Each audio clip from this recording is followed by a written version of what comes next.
தள்ளாடி தள்ளாடி நடமிட்டு அவள் வந்தாள். ஆஹா, சொல்லாமல் கொள்ளாமல் அவளிடம் நான் சென்றேன். அது கூடாதென்றாள், மனம் தாழாதென்றாள், ஒன்று நானே தந்தேன் அது போதாதென்றாள். போதாதென்றாள்.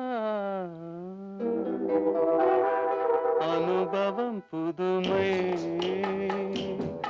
அவளிடம் கண்டே, அந்நாளில் இல்லாத பொல்லாத எண்ணங்களே, பொன்னான கைப்பட்டு புண்ணான கண்ணங்களே.